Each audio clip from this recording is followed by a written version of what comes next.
Passo a fala agora a Maria Elizabeth Gontijo dos Santos, presidente do Centro de Documentação Eloy Ferreira da Silva.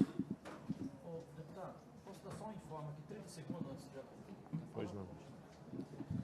Ó, eu peço a palavra aqui, antes da Elizabeth falar aí, para você ver como é que a situação é gravíssima. Por isso que eu fiquei para lá indignado aqui, quando o representante do governo estadual falou, não, nós estamos conversando e tudo, a situação é gravíssima.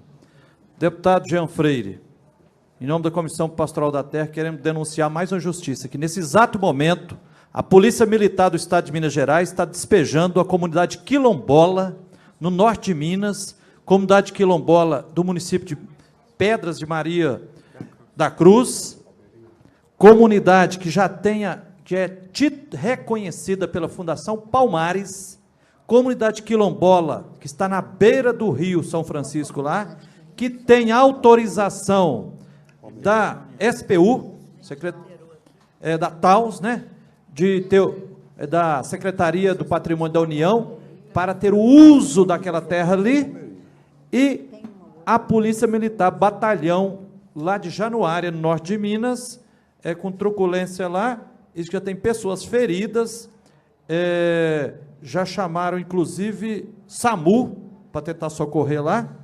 Então, você vê, deputado Jean, como é que a situação é gravíssima, um absurdo. Eu, pessoalmente, participei de reunião na SPU, né, sobre isso aqui. Como é que é o nome dele? Que era não sei se nem se continua. O Aranha. Rogério Aranha. Falou, não, nós temos interesse lá, a mesma história, né? O governo federal contingenciou, então a SPU não tem ainda dinheiro para ir lá demarcar a área, mas está claro, né? A Comissão Pastoral da Terra acompanhando lá e tudo.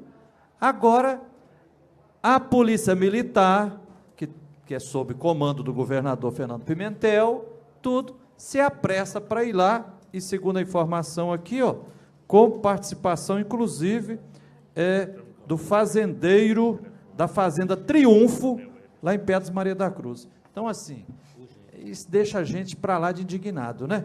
Então, tudo isso, doutor Estevão, e eu queria pedir, inclusive, isso aqui, que aqui agora é Terra da União, queria ver o pronunciamento também, o que é preciso, as providências em nome da Defensoria Pública da União sobre esse despejo de quilombola aqui agora.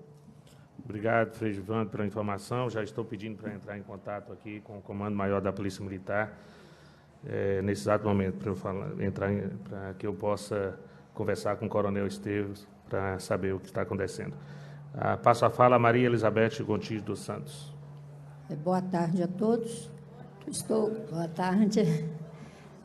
Estou representando o CDF, Centro de Documentação Eloy Ferreira da Silva. A gente já trabalha com as comunidades quilombolas desde 2003 e fazemos pesquisas e damos apoios ao trabalho à organização de vocês. Inicialmente, gostaria de manifestar a Maria Rosa e o Jurandir nosso total apoio e solidariedade, inclusive na própria organização lá regional.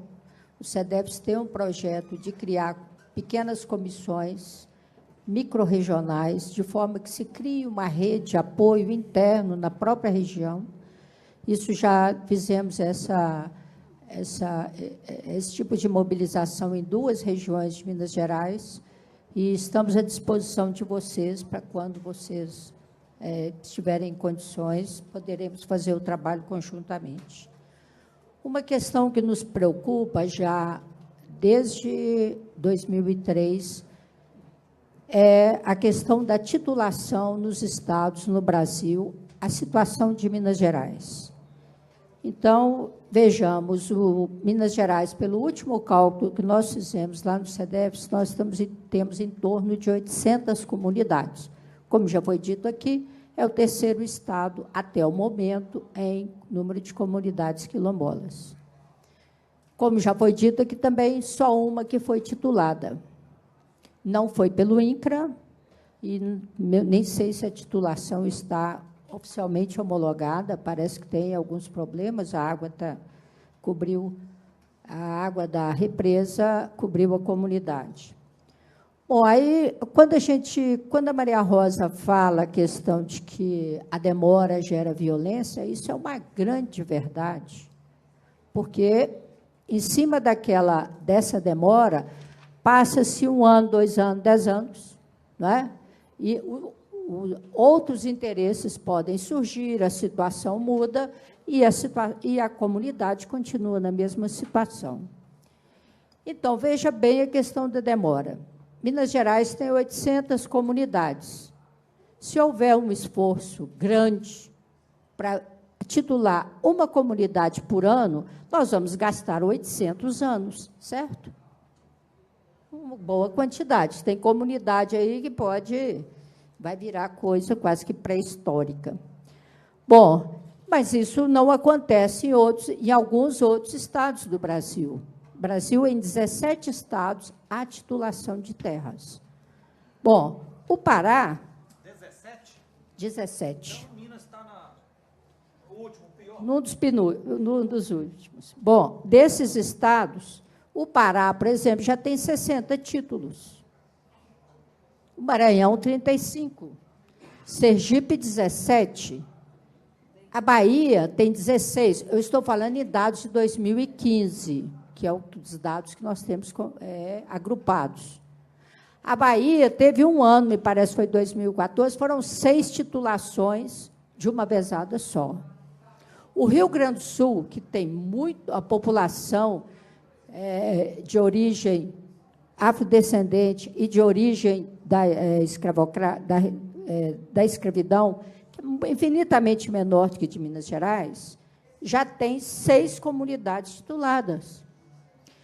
Aí, alguns estudos que nós fizemos, a primeira pergunta, por que Minas Gerais anda tão pouco, tão devagar, ou quase não anda, né, pelo Estado?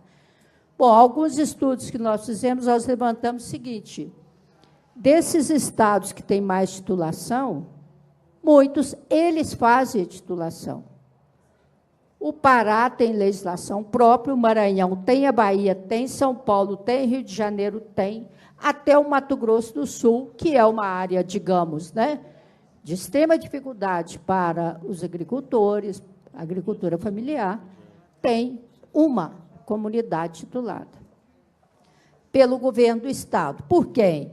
O Piauí, por exemplo, tem 5, que é do ITERP, que é o Instituto de Terras do Piauí.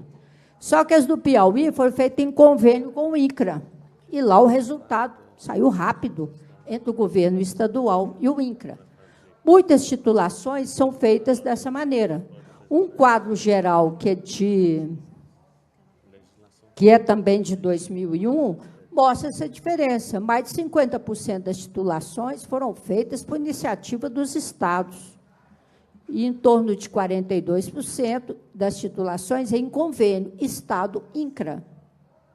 Aí, quando você chega e fala assim, pô, São Paulo, por exemplo, não só titula, como certifica. Não precisa da Fundação Palmares ir lá certificar. O ITESP, que é o Instituto de Terras de São Paulo, vai lá, ele vai na comunidade, ele certifica, ele delimita o terreno e ele titula em convênio também com o INCRA. Mas a titulação sai em nome do ITESP. Então, veja bem, o Rio de Janeiro também já titulou, ele tem 2 titulações, uma de uma Secretaria de Assuntos Fundiários. São diversos, como já foi dito aqui, isso não é responsabilidade só da União, é do Estado, é do município, e dentro da União também, mais de um órgão, como a própria União Federal, tem o Serviço Patrimônio da União, Secretaria, né, que pode titular. Então, veja bem, numa situação igual essa, como essa, o que a gente vê, é o que alavanca, o que dá um empurrão, que as coisas começam a acontecer, é quando a própria política estadual, o próprio Estado, tem uma política de titulação de territórios. Não é possível que fique o tempo todo esperando que é o INCRA, o INCRA, o INCRA. É o INCRA, sim, mas cada estado, cada prefeitura pode ter se ele tiver uma comunidade quilombola, Me parece que em Porto Alegre tem uma comunidade que ela não foi titulada como quilombola, mas o seu terreno foi declarado, o seu território foi declarado como patrimônio para uso daquela comunidade, da Prefeitura de Porto Alegre.